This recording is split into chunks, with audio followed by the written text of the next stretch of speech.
O tema da nossa ministração é vencendo o vitimismo e o sentimento de culpa. Na semana passada, a bispa ministrou conosco, na sexta-feira mais precisamente, a bispa ministrou conosco sobre liberte-se do cárcere, saia do cárcere. E aí ela apontou várias situações que mantêm a nossa vida presa. E que muitas vezes nós não entendemos por que nós somos resgatados por Deus, salvos e ainda estamos presos em determinadas áreas. E nessa noite eu quero ministrar com você duas áreas da nossa vida que muitas vezes ou você está ou esteve em uma delas. Ou nós somos presos pelo vitimismo, pelo sentimento e o pensamento de que nós somos vítimas das coisas, ou nós estamos presos pelo sentimento de culpa. Muitas pessoas não conseguem romper em suas vidas por ter esses dois sentimentos bem guardados dentro do seu coração. E nós vamos falar sobre isso. Só para a nossa introdução, não é o texto da noite, mas Gálatas capítulo 5, versículo 1. Paulo diz o seguinte, que foi para a liberdade que Cristo nos libertou. Jesus, ele não veio aqui na terra pagar um alto preço na cruz do Calvário, não apenas, eu vou dizer apenas, mas não apenas para te livrar ou me livrar do inferno. O propósito de Jesus era nos livrar do inferno, mas ele deu muito mais do que isso a nós. Ele pagou um alto preço para nos livrar do inferno, mas também ele pagou um alto preço para nos livrar da consequência do pecado. E eu vou falar com você um pouco hoje sobre essa questão da consequência, por quê? Porque quando nós aceitamos a Jesus e nós recebemos o Espírito Santo de Deus, o que acontece? Ele vem morar dentro de nós. E aí nós, então, estamos livres, de toda condenação que pesava sobre nós. Aquela condenação que me arrastava para o inferno, aquela condenação que era imposta sobre mim, que me impedia de ter acesso a Deus, de ter a minha oração respondida, aquilo já não existe mais. A partir do momento que eu aceito a Jesus e que o Espírito Santo de Deus passa a fazer morada em mim, essa condenação ela sai. Mas existe algo que não é modificado. E que é isso que o Espírito Santo quer fazer conosco, que é a salvação da nossa alma. Vocês já ouviram isso milhares de vezes. Nós aceitamos a Jesus e o Espírito Santo então veio morar em nós. E como consequência, todo espírito maligno que tinha acesso à nossa vida, ele vai embora. Ele perde o direito à nossa vida. Perde ou não perde? Nós aceitamos a Jesus, recebemos o Espírito Santo de Deus. Então, a partir desse momento, nenhum espírito maligno tem mais acesso a mim. Porém, o diabo sai, mas ele deixa dentro de nós, porque isso são as consequências do pecado. Nós entendemos que o pecado ele é um espírito maligno. As pessoas elas que vivem uma vida de pecado, elas pecam por quê? Porque há um espírito maligno que as leva ao pecado, que as obriga a pecar.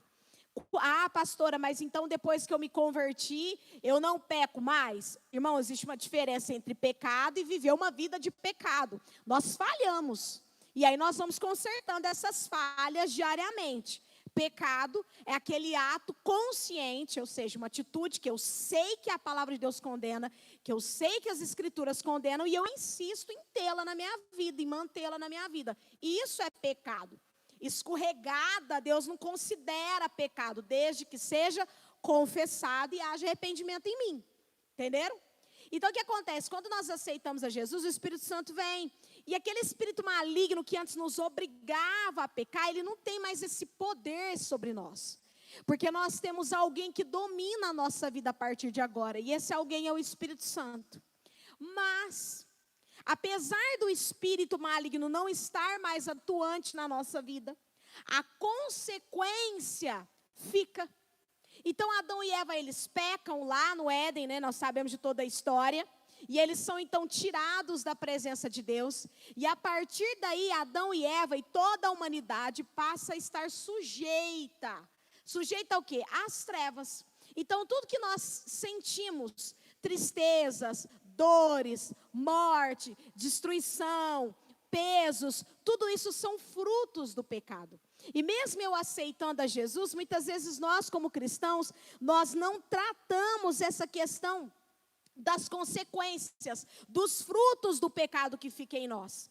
E por que eu estou trazendo essa palavra nessa noite? Porque muitas vezes nós estamos na igreja, nós temos o Espírito Santo, mas ainda nós nos vemos e nos sentimos aprisionados em determinadas áreas da nossa vida.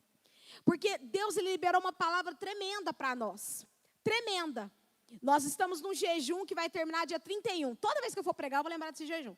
Nós estamos num jejum que vai terminar dia 31 de dezembro, certo? Daí a gente pensa assim, nossa, eu estou orando, eu estou jejuando, e eu coloquei, né, minhas áreas, que eu preciso que Deus mova, que Deus faça um milagre, que Deus traga uma resposta para mim.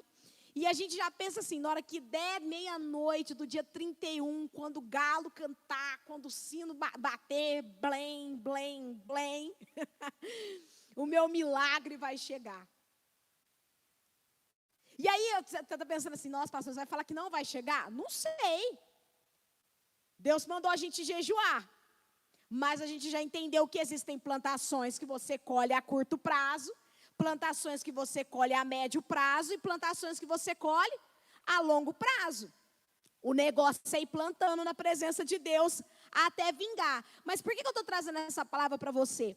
Porque uma das coisas que o Senhor tem falado conosco nesses últimos dias, e na hora que eu estava preparando essa ministração, ela nasceu por conta desse jejum.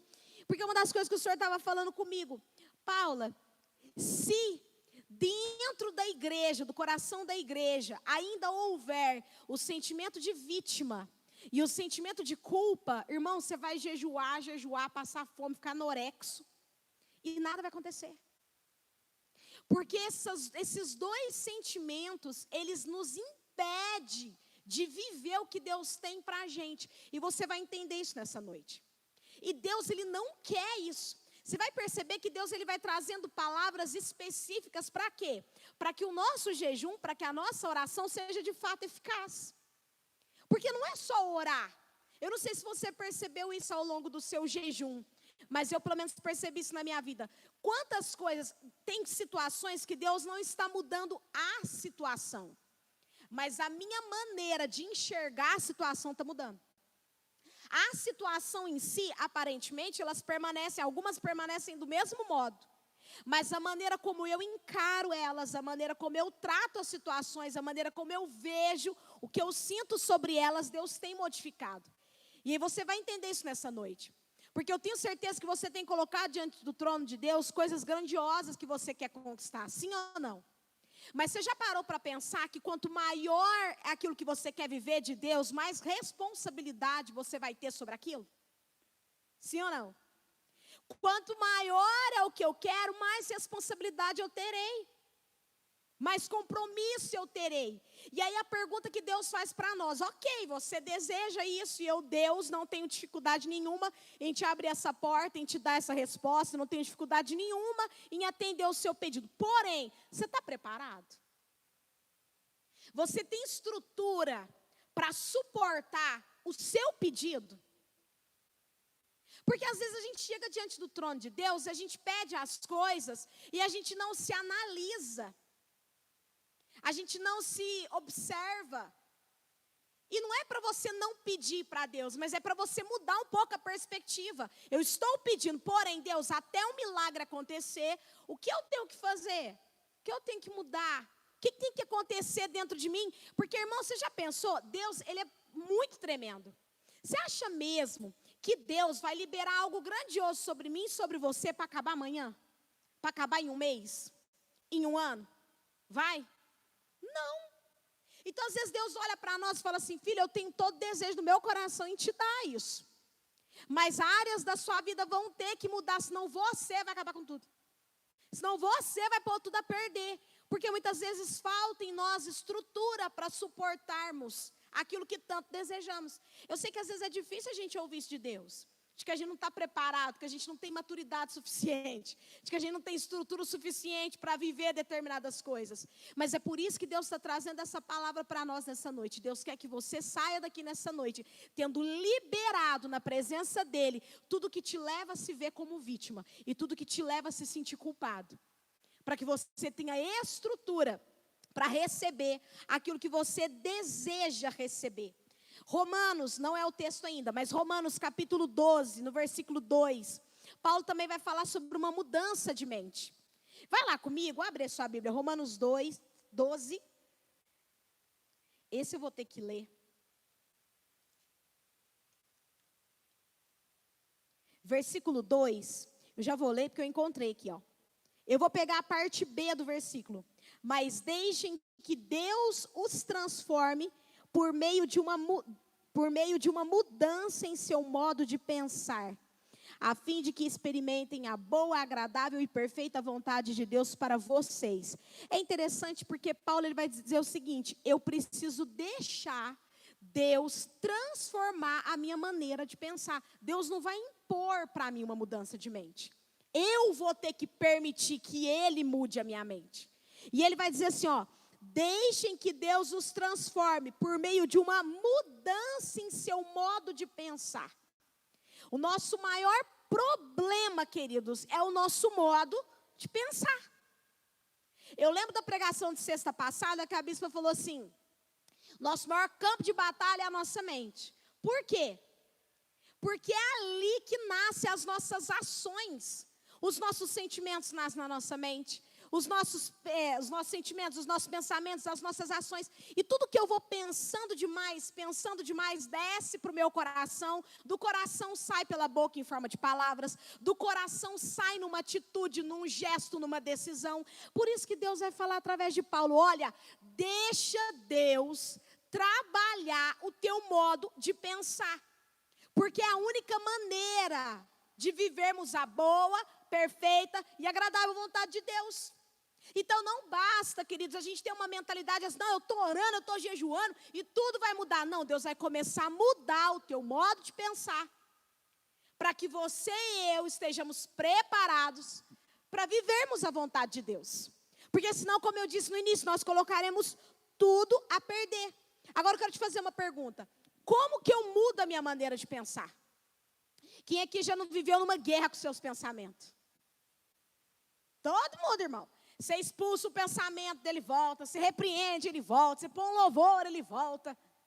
E como que eu mudo o meu pensamento, então?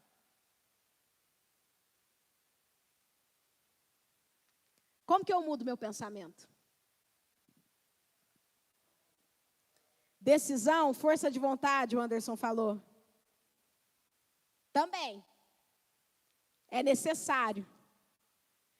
Mas o nosso pensamento, ele é mudado pela palavra de Deus. É quando eu começo a ouvir a palavra e colocá-la em prática. Aí entra a decisão e a força de vontade. Porque muitas vezes a palavra de Deus vai me mandar fazer algo que eu não quero fazer. Deus já me deu até o tema. Eu estava preparando para o culto de hoje. Não preparando, eu já estava pronta, eu estava orando, na verdade. E aí Deus já deu até o tema da minha próxima ministração. Quando eu ordeno algo. O que acontece quando Deus ordena algo e eu obedeço? E o que acontece quando Ele ordena algo e eu não obedeço? Porque você vai perceber que Deus não pede, Deus manda. E Ele tem um porquê de mandar. Mas voltando aqui. Como que eu mudo a minha mente? Palavra. Eu preciso ouvir a palavra de Deus. Eu preciso me encher da palavra de Deus. E eu preciso entender que tudo que Ele ordena na palavra dEle é para mim. E eu tenho que cumprir. E aquilo é para mim viver. Porque do contrário, a minha mentalidade será a mesma. Gente, vai ter hora. Todo mundo passa por isso. Vai ter hora que o diabo vai falar para você que não é. Que a realidade não é essa, que a situação não é essa. E aí você vai estar diante da sua realidade e a palavra de Deus aqui do lado. E aí você vai ter que ter a força de vontade de decidir: eu fico com o que eu estou vendo, eu fico com o que eu estou sentindo, ou eu fico com o que a palavra de Deus diz para mim. E às vezes é difícil ficar com o que a palavra diz, porque ela me diz algo e a minha realidade me diz outra. Os meus olhos me dizem outra coisa. É por isso que é um processo de começar a esvaziar minha vida no trono de Deus e falar: Deus, ainda que os meus olhos vejam a situação dessa maneira, eu continuo crendo no que a tua palavra diz. A tua palavra diz isso. Ah, mas estão falando, mas a palavra de Deus diz isso. E aí a minha mentalidade, ela vai sendo mudada, ela vai sendo transformada a partir do momento que eu começo a ouvir a palavra de Deus, a meditar na palavra de Deus e a colocar a palavra de Deus em prática. E eu quero falar com você sobre o primeiro ponto nessa noite, que Deus deseja nos libertar. Amém? Deus deseja me libertar e te libertar do vitimismo. O que é vitimismo?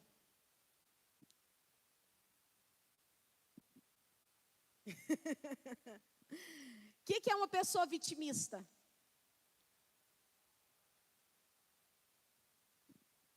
Hã? Aquele que se passa por coitadinho?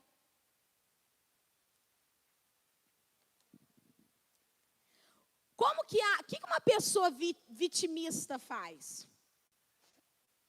E eu já vou antecipar. Às vezes você está sentada e pensa, pastora, mas eu sou vítima mesmo da situação. Você vai entender que até quando a gente tem motivo para se sentir vítima, a decisão final sobre aquele momento ainda é minha e sua, não do outro. Sempre vai ser uma decisão minha. Sou eu que decido como eu vou me sentir. Sou eu que decido como eu vou me portar diante das coisas. O que uma pessoa vitimista faz? Até anotei aqui para eu não esquecer. A pessoa vitimista, ela culpa os outros?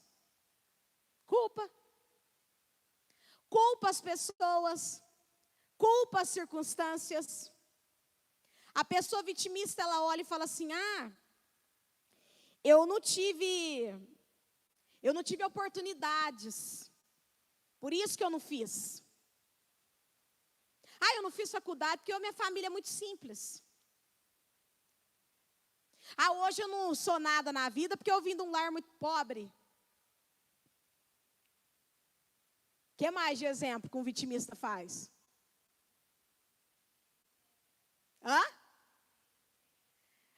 Eu sou desse jeito que ninguém me entende. Se você parar para pensar, você vai perceber que o vitimista, ele sempre tem um argumento para ser do jeito que ele é. E o pior é que o argumento dele não tem nada a ver com ele, é sempre o outro. Não, eu não cresço na empresa que as pessoas morrem de inveja de mim, pastora. Nossa. É porque eu sou crente, que se eu não fosse crente, pastora, eu estava destruído. Porque as pessoas têm muita inveja de mim, por isso que eu não cresço. Você fala assim, faz um curso. Não, para quê? Vou fazer curso, não. Afinal de contas, aqui na cidade, é quem indica mesmo. Você está dentro do emprego, do ambiente que a empresa te proporciona crescimento. A pessoa fala o quê? Não adianta, afinal de contas, o outro lá vai ser escolhido porque é parente de alguém. Eu não consegui tal cargo porque eu não sou parente fulano. Eu não passei no Enem, pastora, porque eu não estudei em escola particular. Eu até concordo que o ensino da pública para particular tem uma diferença gigantesca. Mas, se a gente se apegar a esses argumentos... Não, pastor, eu não emagreço, porque na minha família todo mundo é gordinho. Então já é genético. Mas essa é boa, né?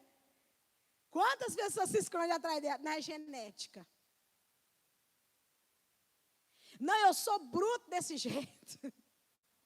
Eu sou meio égua, pocotó. Porque, não, todo mundo na minha família é assim. Eu falo alto porque todo mundo é assim lá em casa.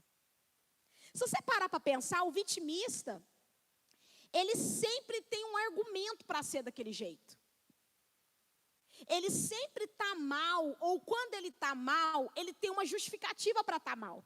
Eu estou mal por causa da minha filha, por causa do meu filho, por causa da minha esposa, por causa da minha mãe, por causa do meu pai. É sempre alguém o motivo do sentimento da pessoa. Não precisa levantar a mão. Mas quem aqui nunca passou por uma situação e teve dó de si mesmo? E começou a pensar no que você passou. E ficou assim, meu Deus, eu sou quase a Madre Teresa de Calcutá. Você faltou pôr um altar para você lá. Não precisa levantar a mão, não.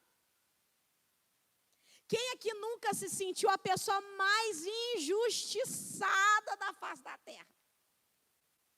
Só comigo, porque eu... né? E o pior, parece que a gente gosta. E aí a gente tem dois sentimentos distintos quando a gente está assim. O primeiro é, quando alguém chega e fala assim, Isabel, fica assim, não, realmente, você é uma mulher muito sofrida, Isabel. Ai, coitado, você é uma minha guerreira, Isabel, é verdade. E a gente meio que se engrandece na dor, é um negócio. E quando acontece o inverso, quando as pessoas não estão nem aí para a dor da gente, dá uma revolta, não dá? Dá ou não dá? Ser sincero. Você está lá sofrendo, você até muda a aparência, né? Você fica com aquela cara de Madre Teresa mesmo, de Santa Luzia. Sabe, não estou falando mal da santa não, gente. Sabe que a santa que fica com 2 olhos no prato? Tem uma santa que tem 2 olhos no prato, minha tia tinha essa santa. E eu ficava olhando para ela porque eu achava engraçada a santa. Porque ela ficava assim. Parecia até que o olho era da santa, né? De tanto sofrimento que ela olhava para o olho. E aí você está lá com aquela cara de Santa Luzia, né? Esperando alguém vir te acolher. E parece que o povo não está nem vendo que você está sofrendo. Não está nem aí. E quando a pessoa pergunta, o que você tem que você está com essa cara? E você fala que você não está legal, a pessoa fala, bobeira, que besteira é essa? Nossa, irmão, aí a ira é multiplicada por 10. É ou não é? Porque você fica assim, eu estou esperando alguém me acolher. E eu penso, gente, a minha mãe, ela me treinou nisso daí. Porque minha mãe, tudo para ela era bobeira, gente. Eu podia sofrer com qualquer coisa. Me larga a mão disso, bobeira. Mãe, caí, quebrei a perna, estou sofrendo. Larga a mão disso, bobeira. Mãe, caí, perdi um dedo. Larga a mão disso, bobeira. O dedo vai consertar. Tudo para minha mãe, se envolvia sofrimento, ela falava, larga a mão de ser besta. Quem é que tem mãe, quem é mais velho, assim, vai ter lá os seus, vou falar velho, mas quem tem dos seus 30 e poucos para cima vai identificar. Talvez. Quem é que tinha a mãe que era assim, você quebrava a cara com uma amizade, ao invés dela te dar apoio, ela fazia o quê? Acabava com a gente. Bem feito, eu te falei. Você precisa largar a mão de ser besta. Ficar correndo atrás dos outros. As mães de antigamente eram desse jeito. Elas não acolhiam a gente, não. Você chegava em casa mal, né? Porque a amiguinha, né, fez alguma coisa e não gostava, roubou o namorado da gente. Sei lá, fez alguma coisa que entristecia a gente chegava em casa chateada, né? Aí a gente ficava quieta, né? Aí a mãe da gente perguntava, quem tinha mãe assim? A minha era, gente, quando eu era adolescente. Aí a mãe da gente perguntava, o que aconteceu, menino? Ai, mãe, fulana me traiu.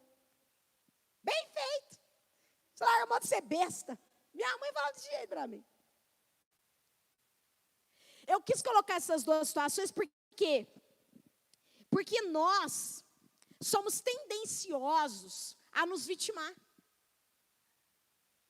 E se eu vou te falar uma coisa que é a mais dura verdade, a gente gosta de ser a vítima em muitos momentos, para ter a atenção das pessoas, para ter a piedade das pessoas. Eu quero te dizer uma coisa, Deus detesta o vitimismo.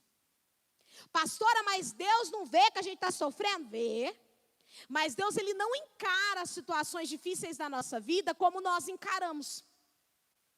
E muitas vezes Deus está olhando para nós dizendo o seguinte, olha, a única coisa que precisa sair do teu caminho para você romper é parar de se vitimar. É parar de culpar os outros. É parar de se abater pelas circunstâncias. É começar a encarar situações difíceis como um aprendizado para você e caminhar. E não ficar parado no lugar se lamentando. Porque no final das contas, a pergunta de Deus para nós vai ser uma só. Quem é responsável pela sua vida? Você ou o outro que te feriu? Você ou outro? Você. Mesmo que o outro tenha feito alguma coisa que te deu o direito de se sentir vítima, a responsabilidade no final das contas vai ser sua ou dele? Sua ou dele? Minha. Porque o outro não muda a minha história, gente, sou eu. Sou eu ou não sou? O outro não tem, mas pastora, mas a pessoa falou, mas a pessoa me humilhou, mas a pessoa me apontou. E o que a palavra dela teve poder literal para fazer com você?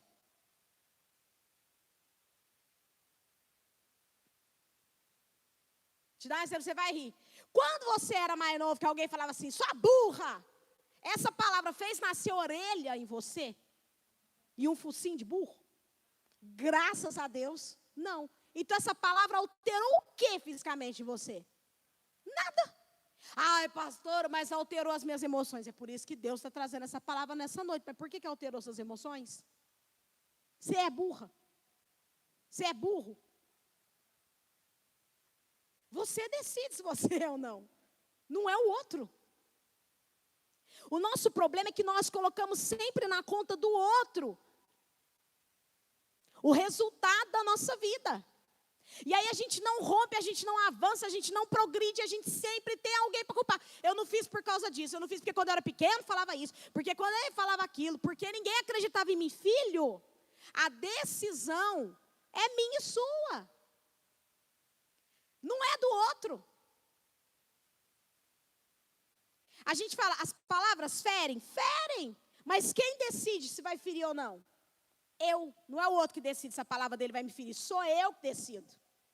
E isso é que nós precisamos entender. O que de fato torna a gente infeliz? Vamos parar para pensar aqui comigo. O que torna uma pessoa infeliz? Dentro do contexto da pregação aqui.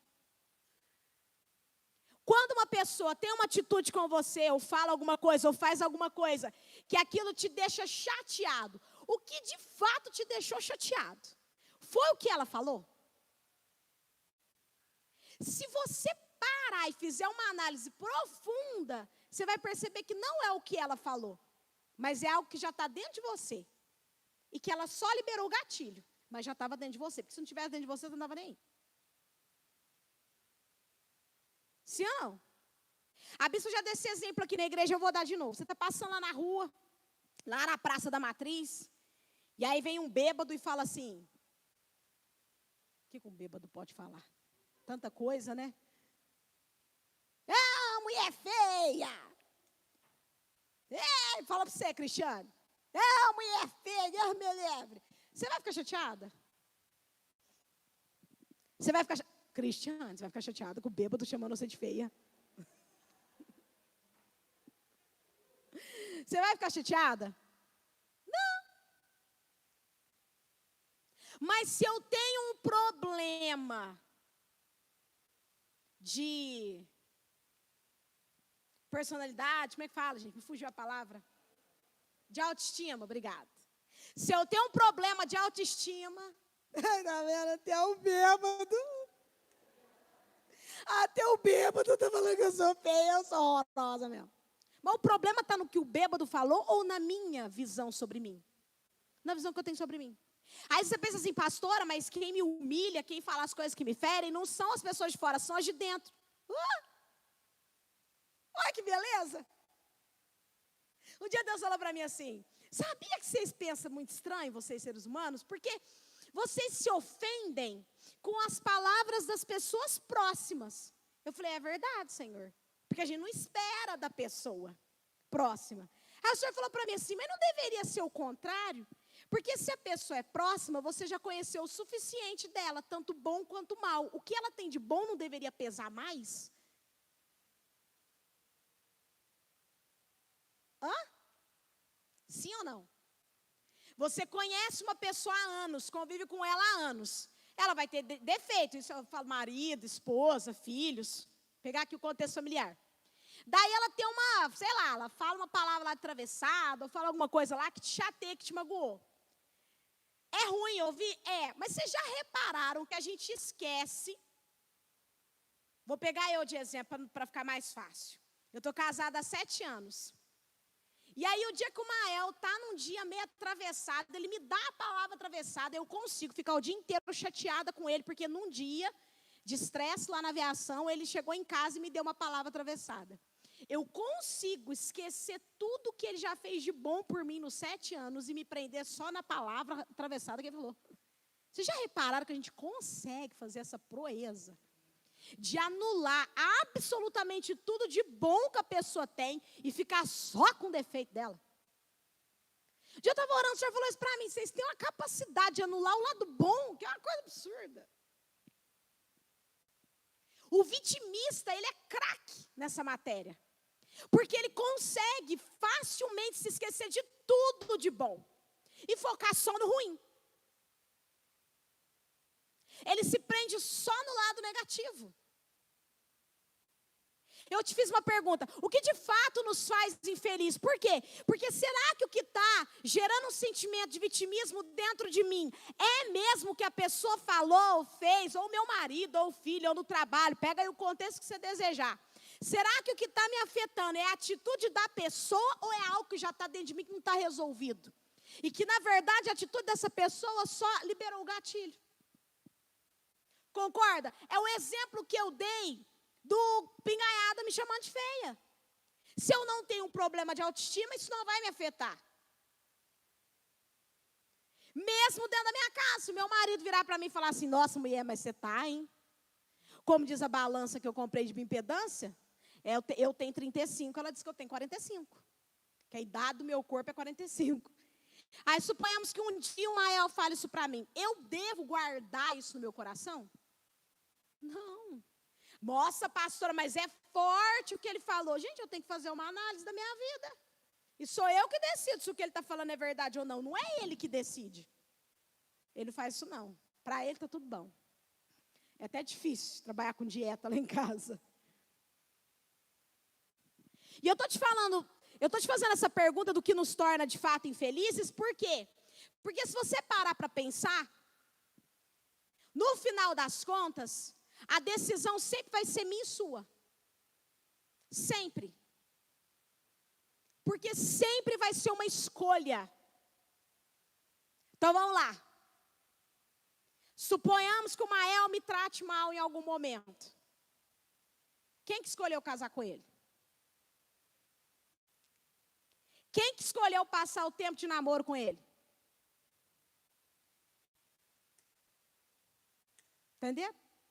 Que a escolha, no final das contas, é sempre minha. Porque às vezes a gente ouve assim, nossa, mas pastora, porque fulano. Mas quem que escolheu estar com fulano?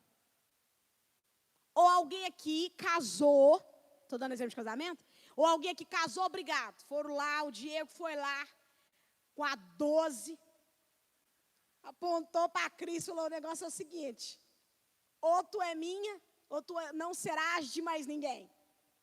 Não. Foi lá, sorrisinho, aproximou, conversou, chamou para sair. Ai, pastor, eu não namorei, eu mal comecei e já casei. Problema seu de não ter investido tempo conhecendo a pessoa.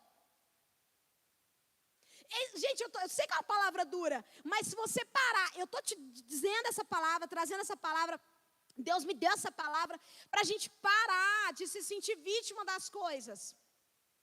Porque muitas coisas, 90% das coisas que acontecem na nossa vida, a gente decidiu. É a gente que decide comprar na hora errada, sem ter dinheiro, pensando assim, depois dou um jeito. E aí depois a gente fala, meu Deus, coitado de mim, porque eu não tenho dinheiro para pagar. E Deus vai falar, mas você que foi lá comprar. Você que saiu com a bolsinha, na maior alegria do mundo. Ai, vou me endividar no centro da cidade.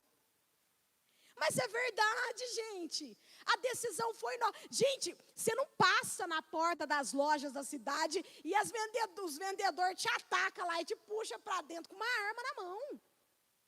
Graças a Deus, não.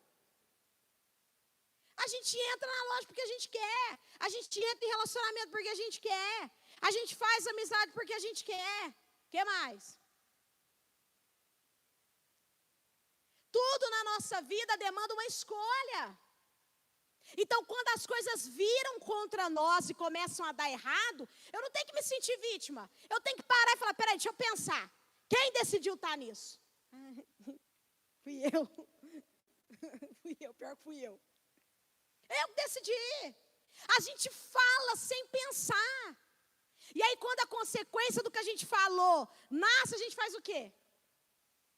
Se vitima, mas a gente não falou.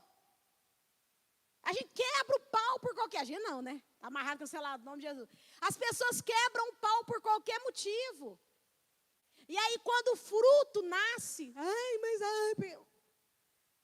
Você não plantou a quebradeira? Vai colher o quê? Quebradeira. Ai, mas eu estava no momento de ira. Mas falou. Você tinha a opção de se calar. Se você parar para pensar, nós temos duas hipóteses para as coisas que acontecem na nossa vida. Ou foi escolha nossa, ou até não foi escolha nossa. Existem coisas que chegam até nós que a gente não escolheu passar, não. Elas chegam. Mas como eu vou reagir a elas, aí é uma escolha minha. Se aquilo vai me derrubar, é uma escolha minha. Se aquilo vai me pôr na lona, é uma escolha minha. Se eu vou ficar chateada, é uma escolha minha. Se eu vou desistir de tudo, é uma escolha minha. Deus, Ele sempre, sempre, sempre vai trabalhar com a escolha que eu fiz. Não com os meus sentimentos. Sempre com a escolha. E eu quero te dar um exemplo bíblico aqui, eu vou ter que acelerar. Eu vou te dar um exemplo bíblico de duas pessoas que, gente, é desde o início da humanidade a gente jogando a culpa no outro. Vai lá, Adão e Eva. Deus ordena. Não comerás o fruto do conhecimento do bem e do mal, certo? E aí eles vão lá e faz o quê? Come. E aí na hora que eles comem, a consciência vem. E aí Deus está andando no jardim, chama. Adão está escondido. Aí Deus fala, Adão, eu me escondi porque eu estava nu. Como é que você sabe que você estava nu, Adão? Aí a resposta de Adão. E é engraçado que Deus fala para ele assim, você comeu do fruto da árvore que eu lhe ordenei que não comesse? Olha a resposta de Adão. O homem respondeu, foi a mulher que me deste. Adão foi vítima ou não foi? Se fez de vítima ou não se fez? Não, Deus. Tadinho, né? Eu não sei quantos metros de altura tinha Adão, mas eu imagino Adão, pelo menos 1,80 m, um homem daquele tamanho, virando para Deus e falando para Deus, foi a mulher, tadinho de mim. Ela me seduziu e eu comi. Aí Deus vira para a mulher. Então Deus perguntou à mulher, o que você fez? Qual foi a resposta da mulher? Ninguém vai assumir a bronca aqui. Só a serpente vai ficar quieta. Porque não tinha ninguém para culpar. Adão culpa a Eva. Eva vira para Deus e fala assim, ai Deus, é a serpente. Ela me enganou e eu comi. E eu acho tão interessante o que Deus vai fazer, porque aí Deus vai deixar Adão e Eva, vai tratar com a serpente, porque a serpente não culpou ninguém. Ficou quieta. E aí Deus vai dar sentença para a serpente. Mas eu quero te fazer uma pergunta. Depois da sentença que Deus dá para a serpente, ele fala o que para Adão e Eva? Olha, eu entendo que vocês são inocentes. Afinal de contas, vocês foram vítimas. Porque essa naja que estava aqui no paraíso encantou a Eva. E a Eva, muito bonita, te encantou, Adão. Então eu entendo, Adão, que você foi enganado. Eu entendo, Eva, que você também foi enganado pela naja. Por essa razão, estão perdoados. Entre para o gozo do seu Senhor. Foi isso que Deus falou? Deus tratou a consequência. Porque entenda uma coisa. A serpente pode até ter sugerido, mas quem comeu? A Bíblia não fala que a serpente saiu correndo com o fruto na boca atrás dos dois. Come! Graças a Deus. Não tem isso na Bíblia. Eles comeram por quê? Porque eles quiseram. Foi uma decisão deles. Deus tratou com a decisão deles. Entenda uma coisa, Deus trata culpa, Deus trata consequência. Deus sempre vai tratar a consequência. Deus não vai ficar assim, e eu vou falar isso porque é uma coisa que a gente tem. Às vezes a gente passa por situações na nossa vida, em todas as épocas da nossa vida, e a gente acha que Deus vai fazer assim, ai, tadinha da Lúcia, coitada, a pastora Regina fez isso com a Lúcia, então eu vou lá e pregar o cajado santo da pastora Regina, e eu vou proteger a Lúcia. Não, gente. Deus pode até tratar com a pastora Regina se ela fez alguma coisa com a Lúcia. Mas Deus vai olhar para a Lúcia e vai falar assim, eu vou esperar a sua reação, porque a decisão ainda está na tua mão. Por isso que Deus vai tratar perdão, ele fala o quê? Se teu irmão pecar contra você, vai lá e quebra pau com ele. Vai lá e joga na cara dele. Vai lá e fala para ele, você não é crente não. É isso? O que a Bíblia fala? Se o teu irmão pecar contra você, vai você que está ofendido pedir perdão. Não era mais fácil se Deus dissesse para a gente assim, ó, se você pecar contra o teu irmão, vai lá e peça perdão? Porque é mais fácil a gente pedir perdão quando a gente está errado, não é? Só que Deus fala o inverso, Ele fala assim, ó, se alguém pecar contra você, você o ofendido vai lá e conserta. Por que Deus fala isso? Porque se eu não liberar a pessoa, Deus continua olhando para mim. Porque a decisão de guardar o sentimento é minha. Então Deus está olhando e falando assim, eu estou esperando você liberar isso daí. E às vezes a gente tem uma visão de crente macumbeiro. Sabe o que é crente macumbeiro? Aquele crente que fala assim, eu vou perdoar, mas eu quero ver Deus pesar a mão na Sara. Aí, coitada da Sara, ela passa uma tribulaçãozinha, pede uma oração. É Deus. É a vingança de Jeová. Que é a vingança de Jeová, gente? Está amarrado? Quantas vezes a gente falha? Não é não? Imagina se Deus devolvesse para nós na mesma moeda que muitas vezes a gente deseja para os outros. Ele está morto já essas horas. Deus, Ele vai trabalhar sempre uma coisa, consequência, o que você fez quando te ofenderam, o que você fez com o sentimento de vitimismo, o que você fez com as palavras, com as ações, com as posturas, com os pensamentos, com as atitudes que a pessoa teve. Deus vai focar em você e Ele vai esperar você dar uma resposta para Ele. Pastora, mas eu achava que Deus ia lá no outro. Não, Deus está preocupado com a decisão que você vai tomar. Deixa o outro Deus trabalhar com ele para lá, mas a questão é, se eu não tirar de dentro de mim o sentimento de vitimismo, Deus não vai fazer nada. Absolutamente nada. Porque sou eu que preciso mudar. Eu vou te falar uma coisa que talvez já passou na sua cabeça, quem já veio se aconselhar. Você vai lembrar disso. Às vezes a gente vai aconselhar pessoas, principalmente casadas. E aí a gente foca na pessoa casada. Então a Michele, um exemplo, tá? A Michele vem pedir conselho para mim e eu falo, Michele, eu sei que tem que mudar. E ela tá lá falando para mim, pastora, porque eu gostava. E aí a gente fica assim, ó, não, Michele, mas você tem que mudar. Você tem que deixar isso, você tem que deixar aquilo, você tem que deixar aquilo com o outro. E aí a mulher vai embora, porque normalmente é a mulher que pede, né? Aí a mulher vai embora pensando assim, mas não é possível que é só eu que tenho que mudar. Acho que toda mulher já pensou isso. Porque você só ouve pregação e fala assim, você tem que mudar, você tem que mudar. Mas sabe por que a gente fala que você tem que mudar? Porque quem pediu ajuda? Por que eu não vou tratar do Gustavo? Eu vou tratar da Michele se ela me pedir ajuda. Porque quem me pediu ajuda foi a Michele. Eu não vou falar do Gustavo para a Michele, eu vou falar da Michele. Se o Gustavo vier conversar comigo, eu vou carcar o rei nele. Mas como foi ela que veio, eu tenho que carcar o rei nela. Mas não é verdade? Mas qual que é o sentimento de vitimismo? Faz o que com a gente? A gente pensa o quê? Não, eu vou lá e a pastora vai falar assim, coitadinha de... Nossa, Michele, coitadinha de você, porque o Gustavo é um monstro. Não, irmão, não vai acontecer isso. Porque a nossa característica humana de querer ser vítima faz com que muitas vezes a gente conte uma situação para as pessoas, não porque a gente quer uma saída para elas, mas para que elas tenham pena da gente. Estou mentindo? Vocês já viram aquelas pessoas que gostam de ficar doente? Alguém já conheceu? Gente, eu conheço, eu tenho um na família. Gente do céu! A pessoa vai fazer, eu tenho 2 na família. Tem 2 na família desse jeito. Gente, a pessoa paga médico, vai lá, não dá nada. Ah, vai ter alguma coisa de... Aí paga outro médico. Aí paga outro médico. Esse dia bateu, eu falei para um, né? Aí eu falei assim, nossa, graças a Deus, né? Não deu nada nos exames de coração. Não, mas o médico pediu um outro exame assim. Eu falei, não, mas esse daqui não deu nada. Ah, mas tem que ver. Vai que... Eu falei assim, meu Deus, mas parece que você quer ficar doente. Mas eu já fiz a leitura da pessoa. Na cabeça dele, é uma maneira que ele tem de atrair as pessoas para cuidar dele. Entendeu? Toda pessoa que gosta de ficar doente, porque tem gente que é incrível.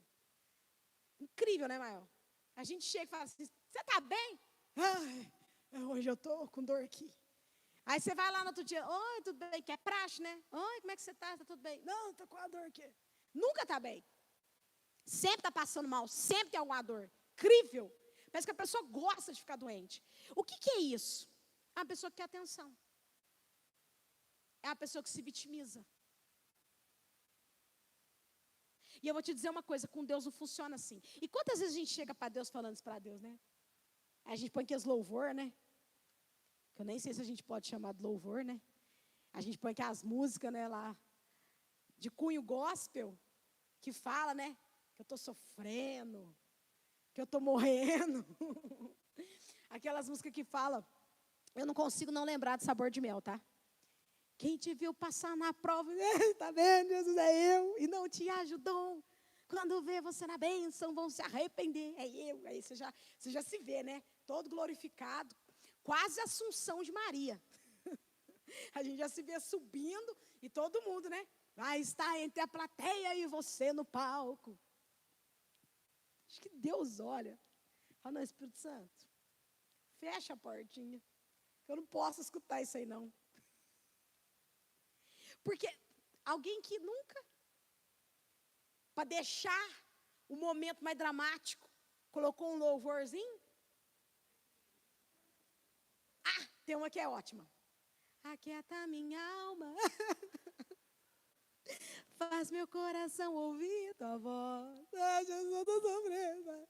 E aí chora. Me leva pra perto, só assim eu não me sinto só, Espírito Santo.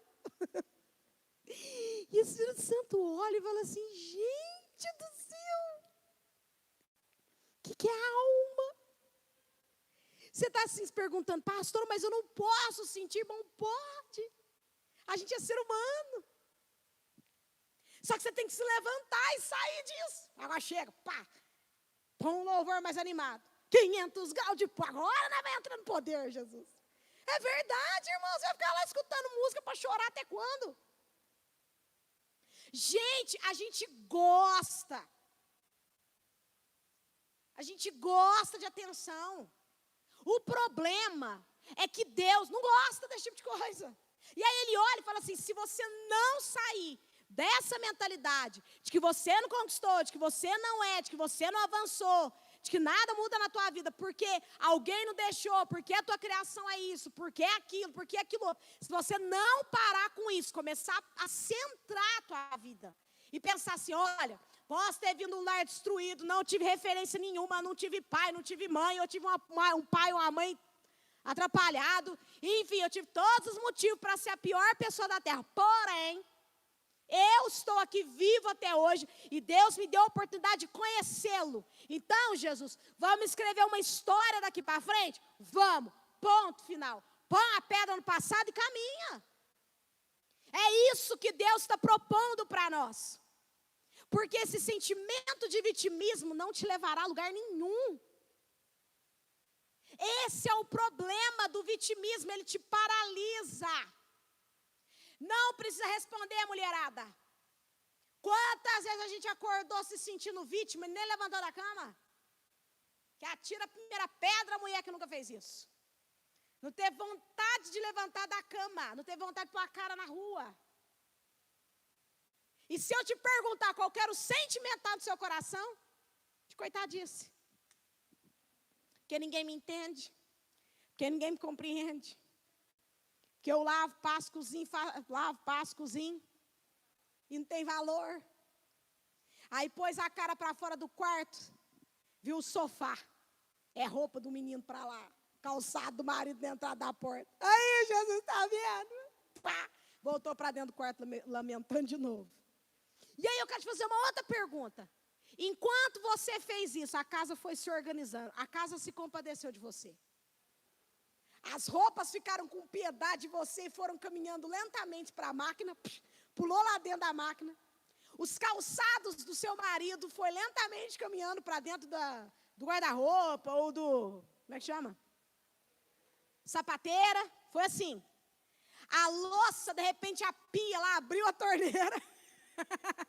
A esponja de lavar a louça começou a lavar sozinha os pratos. Irmão, se acontecesse isso na sua casa, eu te garanto, você no mínimo ia correr. Meu Deus do céu, o Satanás ia fazer uma faxina aqui em casa. Porque anjo não foi. Não, eu estou te falando isso para você entender uma coisa. O que mudou?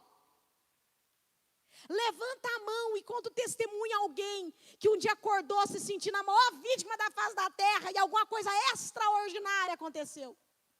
Pastor, eu acordei me sentindo um lixo. Quando eu olhei, eu tinha ganhado na cena. Ninguém. Ninguém, não mudou nada. Absolutamente nada. E aí depois a gente tem que ir com a cara de tacho, né? Porque fica o dia inteiro sem conversar com ninguém. E aí depois tem que ir com a cara de, né? Cara de concha. Conversar com a família. Oi.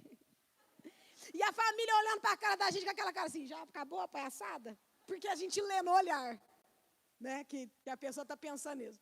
Acabou a palhaçada? Se for uma esposa ou um marido mais direto, fala. Acabou? Então, beleza. Deus está propondo para nós nessa noite o quê?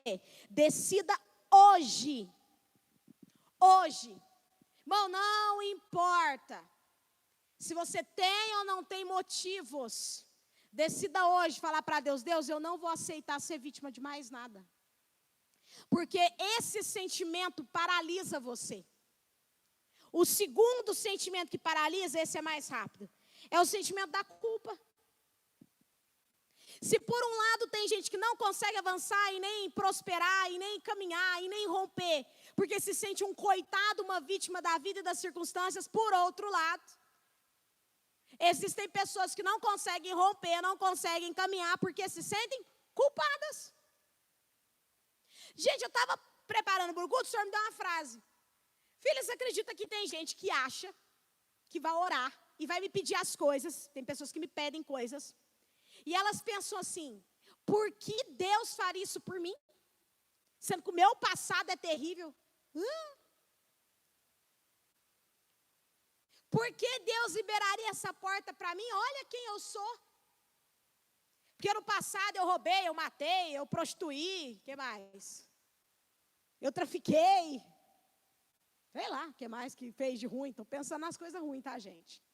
Eu abortei. Está errado? Tá. Só que existe uma coisinha chamada graça. E o significado de graça é favor imerecido. É algo que Deus me dá não porque eu mereço, mas porque Ele escolheu dar de livre e espontânea vontade.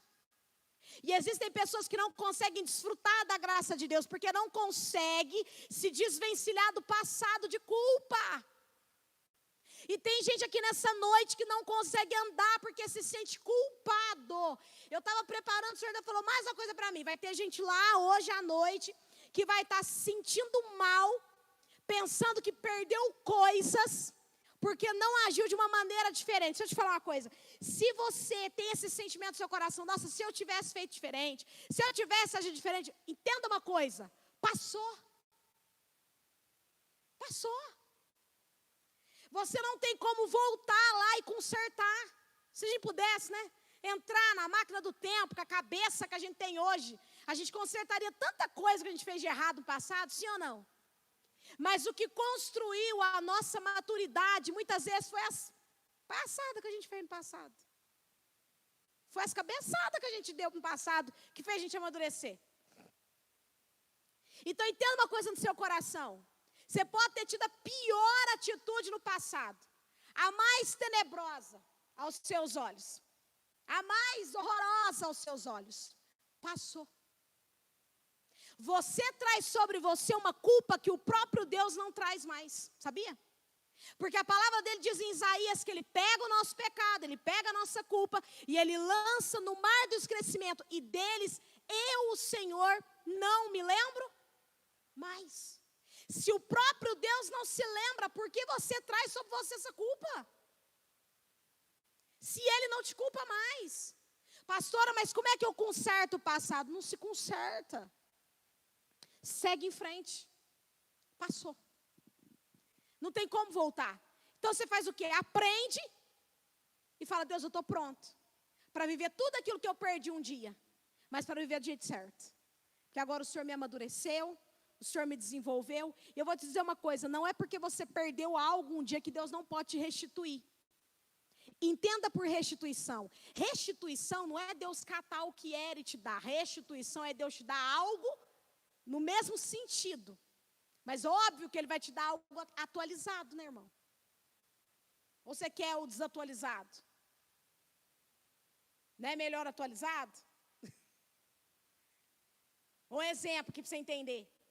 Lá, vou dar um exemplo bobo, tá, gente? Lá no passado, você tinha um celular. Vocês lembram aquele Nokia? Celularzinho bom, né? De botãozinho? 1100? Acho que era esse mesmo, né? Aquele lá, irmão, ó, podia cair na água, no fogo, que ele não parava de funcionar.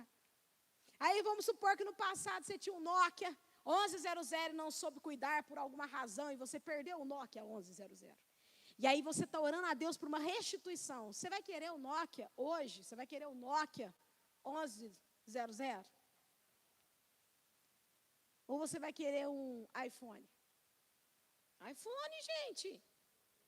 E eu estou te dando esse exemplo por quê? Porque às vezes a pessoa fica assim, ai, mas Deus não está fazendo nada porque eu estou pedindo a restituição. Deus não vai restituir o que foi embora, gente. Vocês entendem isso? Quando Deus fala de restituição, Ele não vai trazer aquela situação de volta, aquela pessoa de volta, aquele emprego de volta. Ele vai te dar algo grandioso, que te complete, que você deseja no mesmo nível e até mesmo maior, mas não é a mesma coisa. Porque as coisas evoluem, Deus sempre consegue melhorar. Só que para Ele fazer isso, você vai ter que abrir mão nessa noite desse sentimento de culpa, de erros do passado. Seja lá qual for a situação que você enfrentou, passou, fez, errou. Se você perdeu, não interessa. Você vai olhar para Deus nessa noite e tomar uma decisão no seu coração. Eu não vou mais viver preso na culpa. Fala a verdade, não tem coisa que acontece na vida da gente que a gente fica remoendo. Fala, nossa, Deus, por que eu fiz isso? Por que, Senhor? É isso que Deus quer te libertar. Porque isso te aprisiona tanto quanto se sentir vítima. Isso te prende tanto quanto o vitimismo. Isso não deixa você prosseguir tanto quanto o vitimismo. Porque o diabo consegue te convencer de que você não merece. Tem gente aqui que quando está perto, que recebe a palavra. E aí fica naquela alegria, né? E de repente está orando a Deus por algo, o diabo vem na hora com o pensamento. Mas você fez isso. Na hora o diabo consegue tirar a palavra de dentro de você. Hoje essa palavra é para te libertar. Você não é o seu passado. Você não é nem o que as pessoas te disseram. E eu até anotei uma frase aqui que Deus me deu. Mesmo, eu até peguei um exemplo bíblico, eu vou citar, porque não vai dar tempo de eu entrar a fundo. Uma pessoa que poderia se sentir culpada era o apóstolo Paulo. Porque ele organizava cruzadas contra os cristãos do primeiro século, do início da igreja primitiva. A palavra de Deus diz que na morte de Estevão, quem estava lá? Paulo. E a Bíblia diz que ele consentiu na morte de Estevão. E a roupa, a capa de Estevão foi jogada nos pés dele e ele aprovou.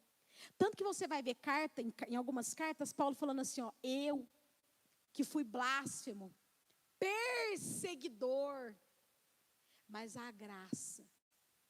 Eu imagino Paulo tendo que passar por um processo diante de Deus de liberação de culpa absurda. Porque ele matou muito cristão, gente. E de repente ele se converte. Imagina o quanto que o diabo não devia acusar Paulo, culpar Paulo. Agora eu te pergunto, Paulo conseguiu ou não conseguiu vencer a culpa? Conseguiu, porque senão ele não teria sido o apóstolo que foi. Talvez você pense assim, pastora, mas eu até consigo, em alguns momentos da minha vida, parar e não me sentir culpado. Mas aí vem um filho do Satanás e fala alguma coisa para mim. Deixa eu te dizer uma coisa. O que as pessoas falam a meu e a seu respeito não altera o que Deus falou sobre nós.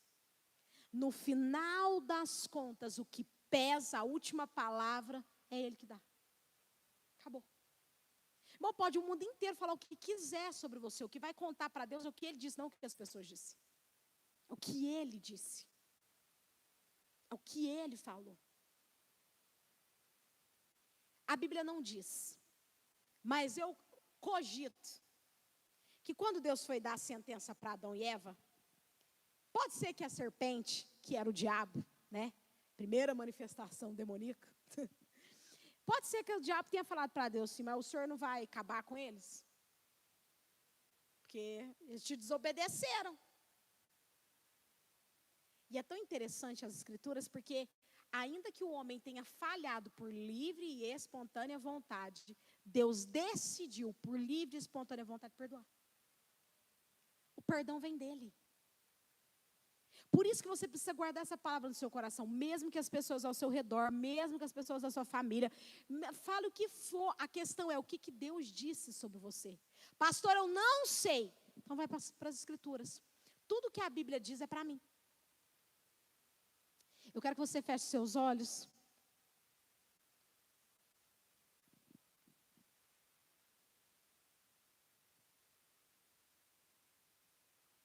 Eu vou fazer um apelo nessa noite. Se você recebe essa palavra no seu coração e há dentro de você um sentimento de vitimismo, quem sabe você tem se sentido vítima das coisas, das circunstâncias, das palavras, eu convido você nesse momento a se ajoelhar aqui na presença do Senhor e a dizer, Senhor, eu tomo uma decisão nessa noite, eu reconheço que a vida inteira ou parte da minha vida, eu permiti que esse sentimento entrasse no meu coração. E nessa noite eu reconheço, Pai, que isso me paralisa. Se no meio da pregação você foi se identificando com isso, falando, poxa Deus, eu sou uma pessoa que eu me sinto vítima. Muitas vezes eu deixei de sonhar, muitas vezes eu deixei de lutar, muitas vezes eu deixei de avançar, muitas vezes eu deixei de conquistar por me sentir vítima. Eu sempre culpei alguém, eu nunca consegui sair do lugar por culpar alguém. Se você vai se ajoelhar na presença do Senhor, vai abrir o seu coração e vai falar assim, Deus, eu não quero mais ser assim. Eu não quero, porque em algum momento, Jesus, eu decidi. Em algum momento eu decidi. Em algum momento da minha vida, Senhor, eu tomei decisões.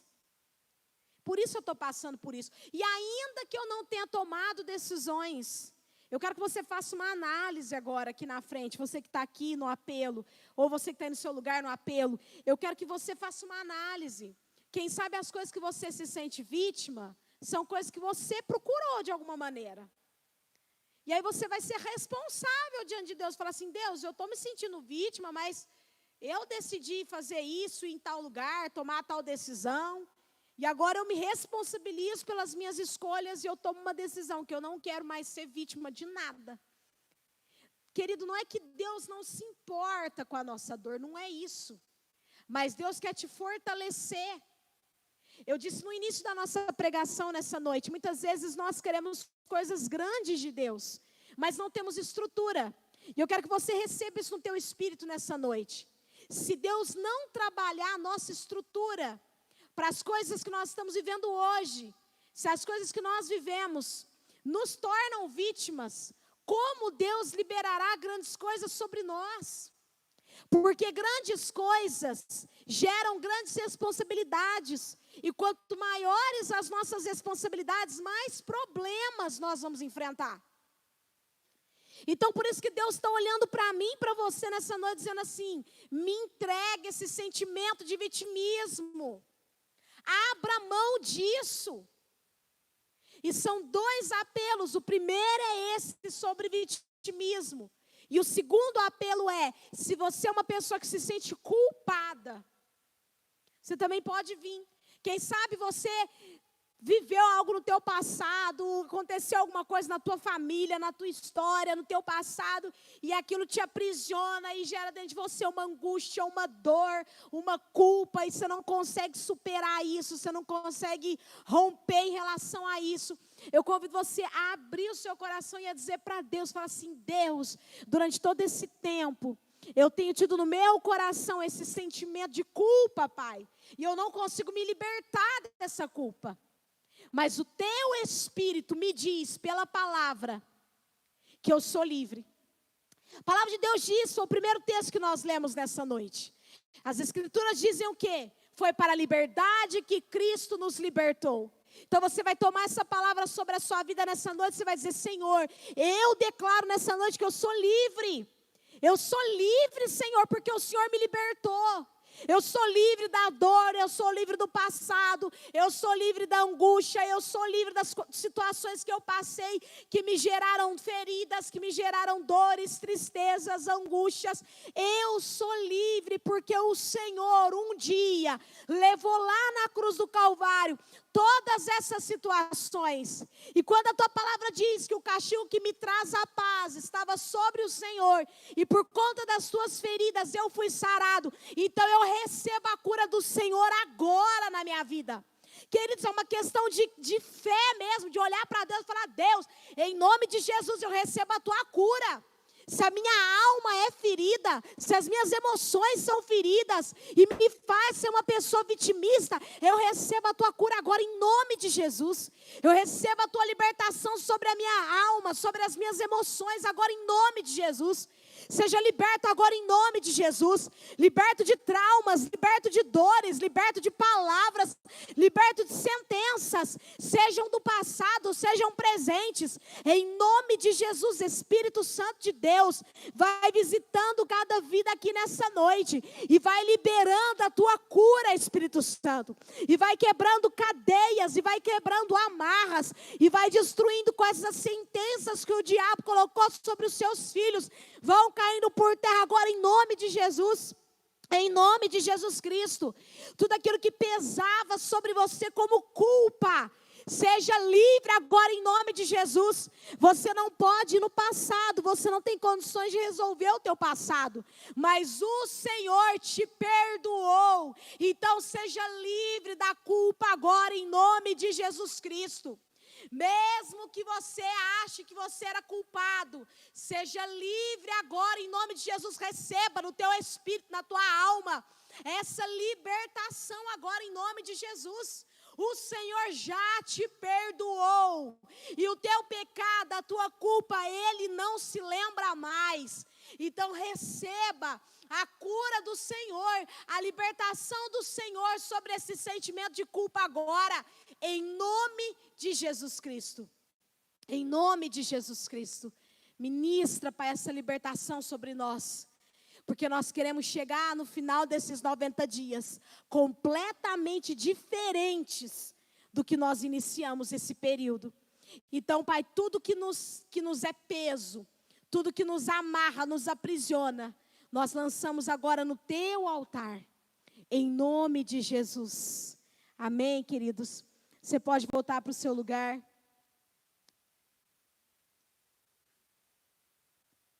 Quando o inimigo vier te acusar, quando o inimigo vier tentar te colocar um sentimento de que você é vítima, um sentimento de culpa, um sentimento de dor, um sentimento de fracasso, seja qual for o sentimento, pode ficar de pé, já vou fazer o dízimo e oferta. Quando o inimigo vier colocar qualquer tipo de sentimento no seu coração, se lembra dessa palavra: eu não sou vítima, não. Se o Senhor permitiu, é para o meu crescimento, é para o meu amadurecimento. Então eu vou encarar isso de frente e eu vou vencer essa situação em nome de Jesus. Quando o diabo vier tentar te acusar de alguma coisa, você vai olhar e falar: diabo, se nem Jesus me acusa e me condena, eu não vou aceitar nenhuma acusação e nenhuma culpa sobre mim. É uma questão de decisão. Nós fizemos um apelo aqui, mas é uma decisão que eu e você temos que ter todos os dias. Porque sempre haverá situações que vão nos levar, que vão nos tentar a agirmos dentro do sentimento de vitimismo, de coitadice, ou dentro do sentimento de culpa. Para o dízimo e oferta dessa noite, graças a Deus, Deus tem assim aberto tantas portas para nós. Eu acredito que nesse ano que vai iniciar, 2022, Deus tem muita coisa para fazer através das missões. Uma das coisas que eu tenho assim orado ao Senhor é que Deus implante dentro de nós uma visão de uma igreja missionária. Uma igreja que tem essa visão mesmo de expandir o reino de Deus. Porque esse era o propósito. Esse é o propósito da grande comissão. É que a gente venha levar o evangelho. E quando nós ofertamos, quando nós dizimamos, nós damos a Deus, vamos dizer assim, a oportunidade de fazer o reino dele expandir. Na última sexta que eu ministrei com vocês, eu falei sobre isso. Deus não precisa de dinheiro, mas o reino precisa. Tudo que você faz, você precisa de recursos. Sejam viagens, seja estabelecer trabalhos sociais, você precisa de recursos para isso. E uma coisa que Deus tem colocado no nosso coração é que Ele venha nos encher para que nós possamos ser mantenedores do reino. Deus, Ele liberou uma palavra e essa palavra, ela continua ecoando, que é: eu vou levantar colunas. Eu vou levantar colunas na minha igreja. O que é colunas? Pessoas que são fiéis ao Senhor. Pessoas que patrocinam o reino de Deus. Pessoas que investem no reino de Deus. Porque, queridos, de nada vale a nossa vida se nós não cumprirmos o propósito de Deus. Eu penso muito sobre tudo. E hoje teve uma cantora que faleceu, né? E bem famosa cantora. E aí eu fiquei pensando assim, porque a primeira coisa que eu pensei como mãe, eu falei assim, nossa, deixei uma criança de quase 2 anos de idade. Eu pensei na criança. E aí depois eu fiquei pensando, falei, gente, podia ser eu. Não necessariamente no avião, né? Mas a gente não sabe o dia de amanhã. E aí sabe quando você fica pensando? Que eu fiquei pensando no sucesso que ela fazia, na fortuna que ela levantou, né? Porque faz muitos shows, né? Tem muita mídia e tudo mais.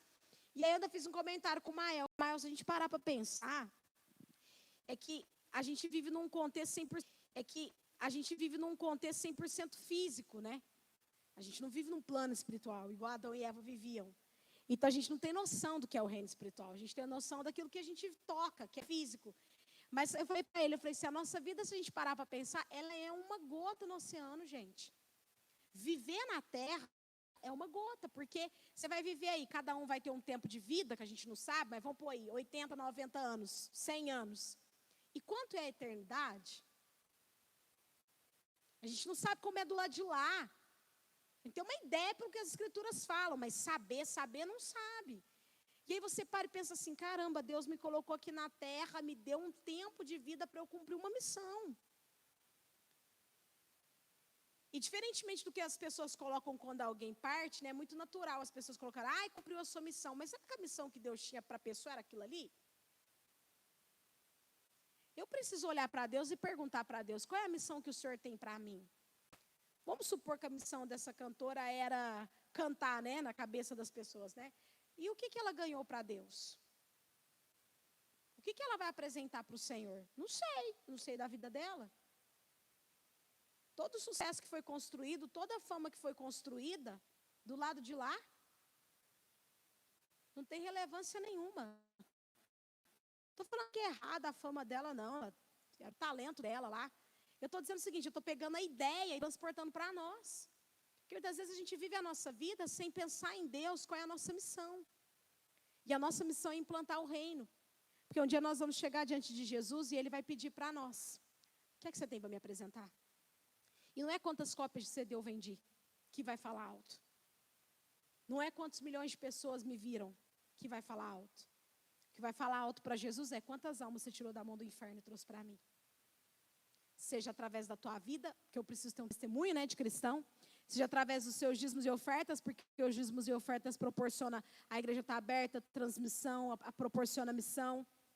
E seja investindo a minha vida, o meu tempo, os meus recursos. Na hora que você for colocar o seu dízimo e a sua oferta nessa noite, você vai fazer o seu pedido.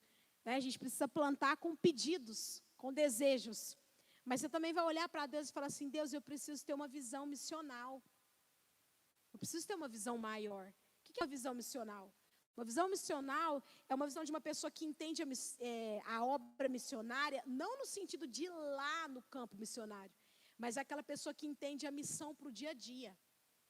Isso é uma visão missional. É quando eu entendo que Deus deseja me usar como instrumento dele para ganhar alma onde eu estou. No perímetro que eu estou, no bairro que eu estou, na escola que eu estou, no trabalho que eu estou. Isso é uma visão missional. É quando eu chego no meu trabalho e eu entendo, Deus tem uma missão para mim aqui dentro. Quem é essa missão? Quem são essas pessoas?